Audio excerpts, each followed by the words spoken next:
Bismillahirrahmanirrahim. Bismillahirrahmanirrahim. Assalamualaikum warahmatullahi wabarakatuh.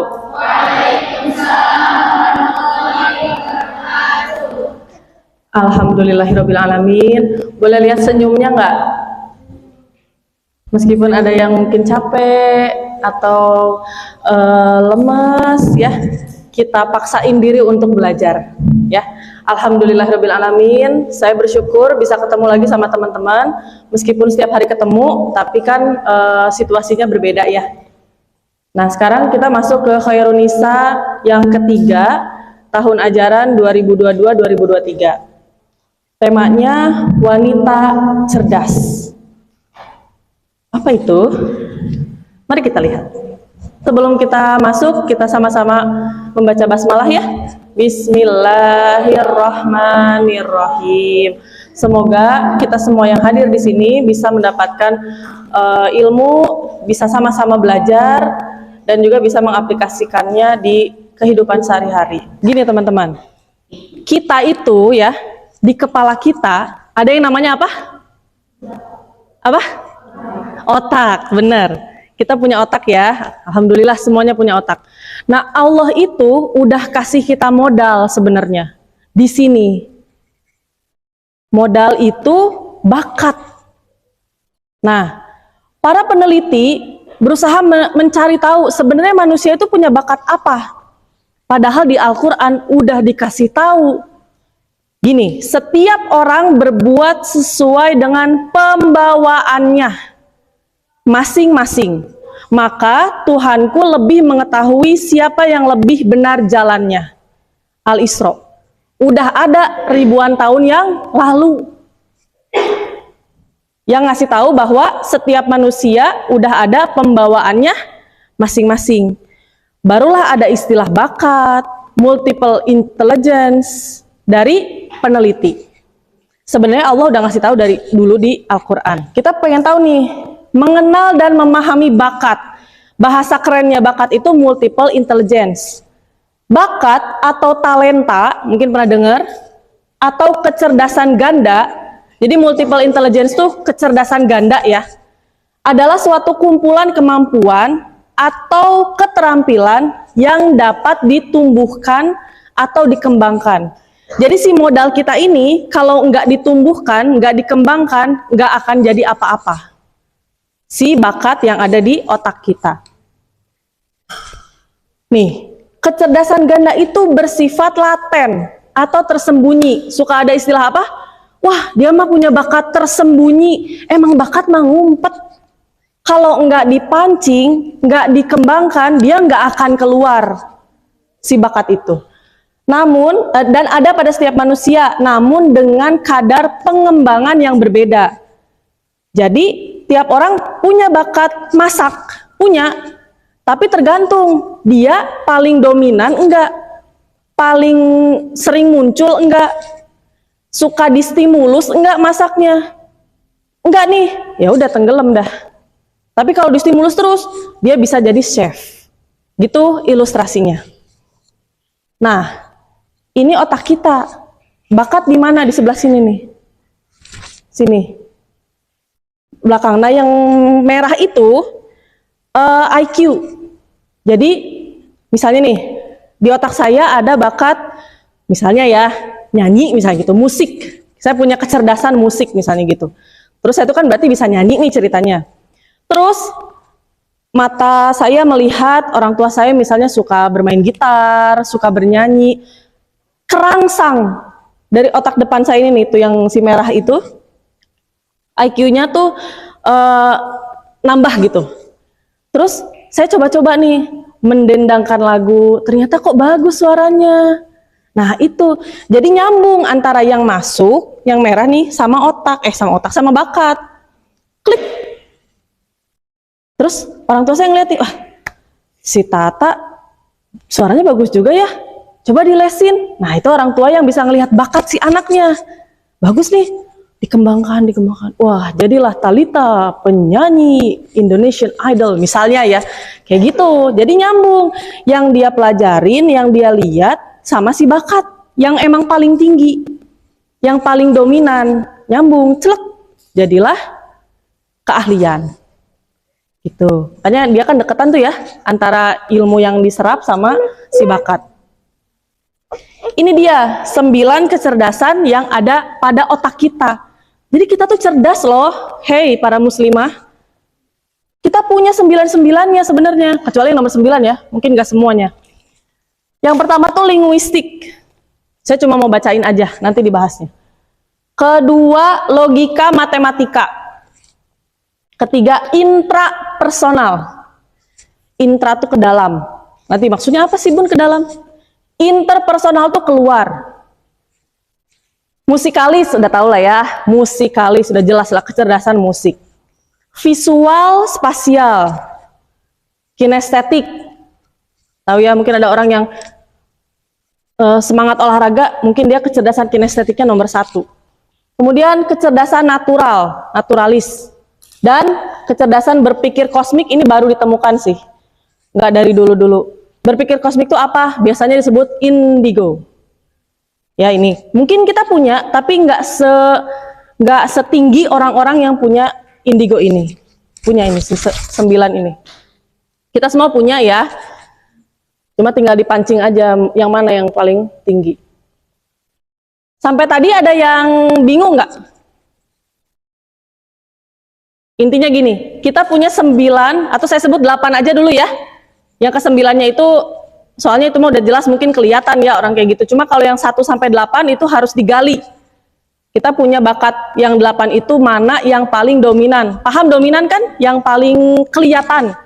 Yang paling menonjol. Nah, menonjol. Di antara 8 itu tuh yang mana? Kita punya 8-8 itu. Kan nggak mungkin atau ada orang yang nggak ngerti-ngerti musik banget gitu. Tahu kan jreng-jreng itu gitar gitu kan. Nggak mungkin nggak tahu banget mah gitu. Tuh. Sekarang, apa sih bedanya Bun? Bakat, minat, passion, hobi. Kayak sama-sama aja nggak sih? Maksudnya kita kadang-kadang nyebut bakat tuh passion. Ini passion saya. Ini hobi saya kok kayak sama aja. Kalau dibikin jadi kalimat tuh kayak sama aja. Ternyata ada bedanya. Nih, kalau bakat adalah kemampuan bawaan yang merupakan potensi yang masih perlu dikembangkan. Kayak tadi tuh, arti yang pertama. Pokoknya bakat tuh di otak aja. Allah tuh udah kasih lah. Pas kita mau lahir tuh, jeng, dikasih tuh 8 itu. Dan Allah udah tentukan mana yang paling dominan di otak kita tuh. Mana yang, kalian pernah tahu kan otak itu sel-sel syaraf ya? Nah si syarafnya itu yang paling tebel, itu di kecerdasan yang mana? Di antara 8 itu Allah udah tentukan. Udah kasih tuh. Nah, masih perlu dikembangkan atau dilatih untuk mencapai suatu kecakapan. Artinya kalau mau ahli, si bakat itu harus dilatih. Kalau orang yang sukanya olahraga, terus sama ibunya disuruh nulis novel, enggak nyambung, dia tuh pengennya gerak. Makanya, sebagai orang tua nih ya, pelajaran buat saya, kita harus mengenali bakat anak kita tuh apa, yang dominan gitu. Biar nyambung sama yang ada di otaknya, biar nggak ngerasa kepaksa. Tuh. Bakat baru muncul atau teraktualisasi bila ada kesempatan untuk berkembang dan dikembangkan. Bisa jadi bakatnya tuh mendem terus, karena nggak punya wadahnya. Saya suka nulis tapi bingung nyalurinnya kemana. Itu terpendam aja terus. Kalau minat, itu dorongan atau keinginan dalam diri seseorang pada objek tertentu, alias ada rasa ingin tahu, tapi bukan bawaan lahir. Saya kasih contoh, saya sukanya misalnya nulis ya, atau saya punya bakat menulis, tapi ceritanya saya nggak tahu ya, pokoknya Allah udah kasih tek bakat nulis. Tapi di usia-usia seperti teman-teman, SMP, SMA, itu faktor sosial itu sangat mempengaruhi. Saya segeng nih bertiga, yang 2 ikutan jadi dancer misalnya gitu. Terus saya nulis, tuh kan gak nyambung ya. Tapi saya tuh kayak, aduh kalau saya nulis saya nggak punya temen. Kebawa lah kita, saya maksudnya, jadi dancer. Seminggu pegel, sakit, aduh gak enak banget ya Allah. Pasti gerak-gerak ini, gak enak, gak nyaman banget ngelakuinnya. Bukan saya banget gitu. Akhirnya seminggu, 2 minggu, udah keluar. Ternyata yang itu namanya minat, tapi nggak nyambung sama bakat. Itu minat itu dari luar faktornya. Faktor yang mempengaruhi munculnya minat seseorang tergantung pada kebutuhan fisik, sosial, emosi, dan juga pengalaman. Minat disertai adanya perasaan senang dan juga bersikap positif. Nah, kalau kita senang, terus berpikiran positif saat melakukan kegiatan itu, berarti nyambung minat sama bakatnya. Terus passion apa? Passion itu sesuatu yang gak pernah kita bosen ngelakuinnya dan gak mikirin untung dan rugi. Kalau passion itu nyambung sama bakat sebenarnya. Jadi passion itu berdasar pada bakat. Tapi kalau minat enggak. Bakat bisa menjadi passion, bakat bisa menjadi hobi. Maaf ya, tadi yang passion. Pokoknya kita tuh nggak pernah bosen lah ngelakuinnya. Malah menjadikan passion itu atau kegiatan itu sebuah kesenangan. Kalau mumet, saya akan mendatangi passion itu. Saya akan melakukan kegiatan itu. Itu passion. Bukan suatu yang terpaksa ngelakuinnya, bukan. Makanya orang sering nyebut, ini passion saya. Itu karena memang yang dilakukan sesuai sama yang dia inginkan, sesuai dengan bakat dia. Nah, hobi. Kalau hobi adalah kegiatan rekreasi yang dilakukan pada waktu luang. Teman-teman kan sibuk nih KBM. Pas luang ngapain? Misalnya, beres-beres misalnya, atau menata ulang. Itu cerdas loh. Itu tuh kecerdasan, bukannya nggak ada kerjaan banget sih, ngatur-ngatur, ngedenah-denah, ngeubah-ubah tata letak apa. Itu teh kecerdasan. Namanya kecerdasan visual. Itu kecerdasan ternyata. Itu hobi. Nah, pas waktu luang saya ngelakuin itu, saya ubah-ubah denah rumah misalnya, dan saya senang, saya bahagia melihat itu ternyata bakat. Ada bakat di kepala, maksudnya di otaknya. Itu. Apa tandanya kalau itu tuh bakat kita? Ini. Perasaan nyaman ketika menjalaninya. Ya, nyaman, seneng, nggak ada beban lah gitu ngelakuinnya tuh. Rasanya ini aku banget, cocok lah dalam melakukan kegiatan tersebut. Memiliki semangat yang kuat untuk terus memperdalam dan melakukannya. Kemudian perasaan puas setelah menjalaninya. Ya, di sini ada yang bingung? Ada yang mau ditanyakan? Tentang bakat, minat? Teman-teman udah mulai ngeraba-raba nggak? Iya, bakat saya apa ya? Teman-teman jangan ngerasa, saya emang nggak punya bakat, saya emang nggak bisa apa-apa. Nggak mungkin. Ada, cuma belum keluar aja. Belum ada pemantiknya. Belum ada yang membangunkan bakat teman-teman. Tenang aja, ada kok. Allah udah tulis di ayat itu bahwa kita punya pembawaan masing-masing. Dan pembawaan kita itu jangan mikir gini, ibu bapak saya nggak suka musik, tapi kok saya suka musik? Jangan-jangan saya anak siapa? Tenang, hey. Kecerdasan itu 7 turunan. Lihat neneknya lagi tuh. Silakan aja kalau masih ada. Itu ditanyain gitu. Jadi tes menggali bakat itu bertujuan membantu memberikan gambaran kemampuan seseorang tentang bakatnya pada bidang-bidang tertentu. Gambaran aja sebenarnya.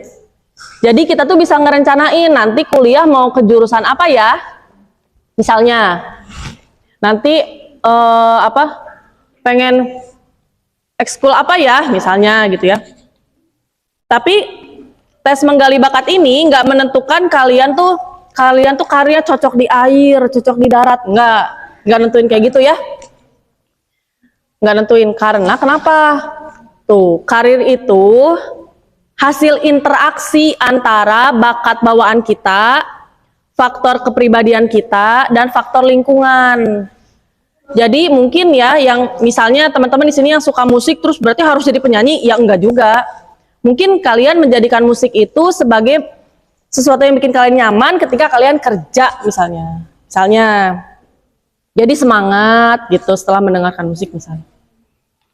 Jadi nggak menentukan ya, tes menggali bakat ini hanya teman-teman jadi punya gambaran, oh pantesan saya suka gini, ternyata kecerdasan saya itu ini gitu.